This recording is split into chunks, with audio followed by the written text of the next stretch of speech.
Okay, so it's been a rough day for me.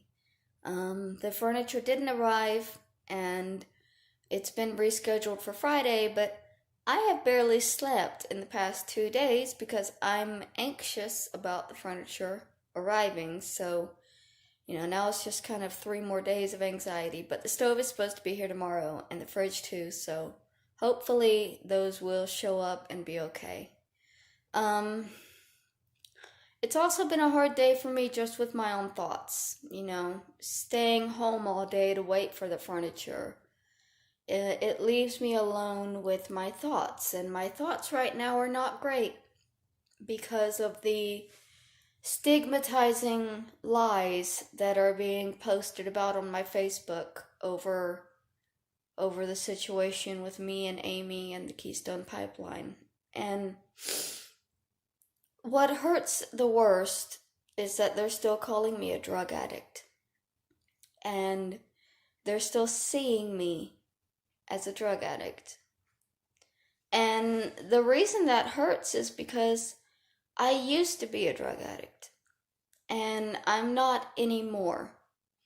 And, the reason I'm okay saying I was a drug addict is because I was.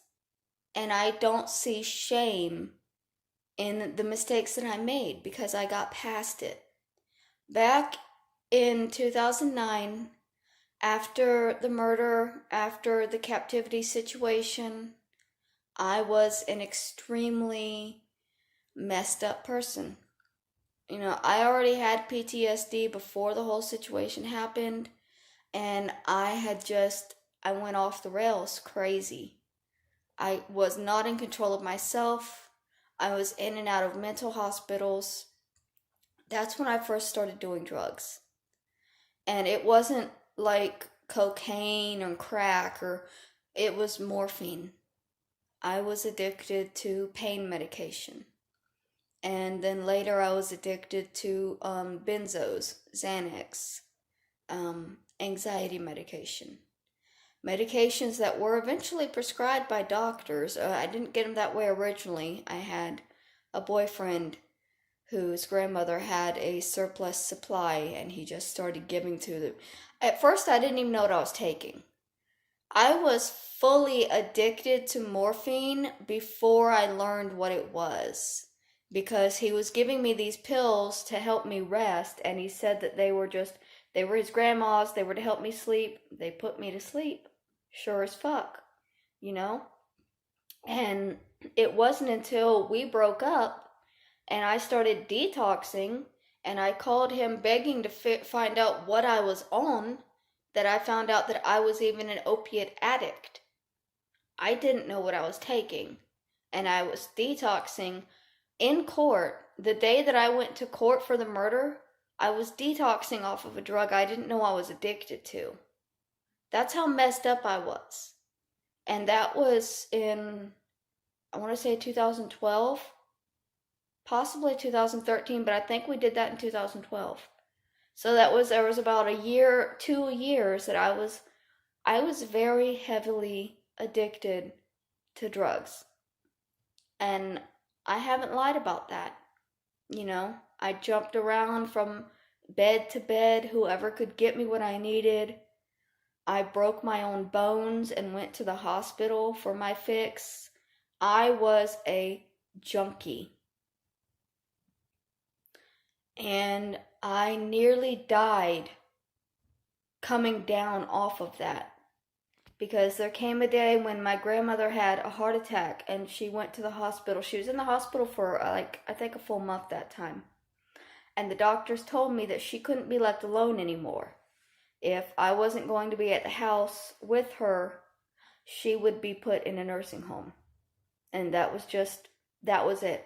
Either somebody was there with her or she was going to a nursing home whether she wanted it or not.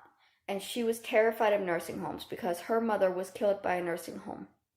My great-grandmother was in a nursing home in Hilliard, and they turned the locks off on the door, and she walked outside in the middle of February and stumbled into a retention pond on the property and froze to death, and they didn't find her for 2 days.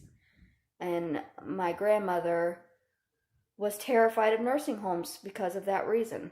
And, I promised her that she would never be put in one. And I knew that in the state I was in, I was not going to be able to take care of her because I was strung out. I was a drug addict. I was an alcoholic. I was a mess. And my grandmother needed me. So I went back to the condo, and while my grandmother was in the hospital, I locked myself in and I sicked it out. And I don't know if you've ever been addicted to pain medication, but the withdrawal of it is extremely hard. I was sweating and crying and shaking, and just every inch of me wanted to call up some man to come over and fuck me and give me some pain medication because I couldn't take it. But I just kept reminding myself that my grandmother needed me. And she had always been there for me. And I pushed through it. For days on end, I threw up and cried, but I pushed through the motherfucking shit. I pushed through it. And after that, I smoked a lot of weed. And my grandmother said it was okay for me to smoke weed because she understood that I needed something. Something. It's been years since I've been addicted to hard drugs, to pain medication. It's been years. And I still have thoughts, I still sometimes think I could probably get some pills, Instead of the weed, I could find somebody and get strung out again. I don't want to be that person. I'm proud of the fact that I came off of the pills. I'm proud of the fact that the only drug that I use is marijuana.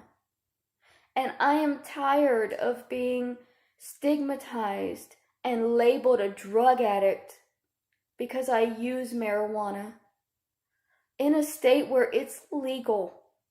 I'm in California. Marijuana has been legal here for a long, long time.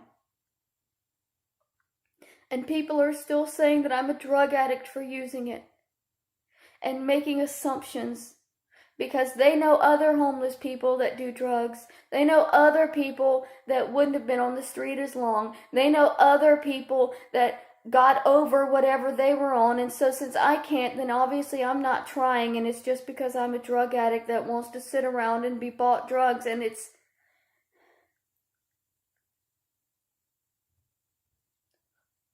is so difficult as a former drug addict to have people openly accusing me of still using drugs just because I'm homeless, just because I can't work, just because I'm not in the same situation that people they know have gotten themselves to. Because I've worked damn hard to get to where I'm at now. And it might not be where you are or where people you know have gotten. But I worked damn hard to get here. And I will not be dragged down by people who watched me fight and work to get here and still spread lies about me to hold me down and push me further down into the hole that they think I deserve to be in.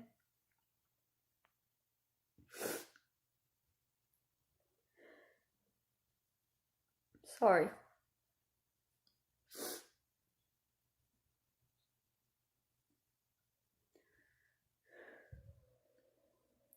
I'm a stoner. I'll say that. I love marijuana, and it also helps me. But I will not spend the rest of my life being told that that makes me a drug addict.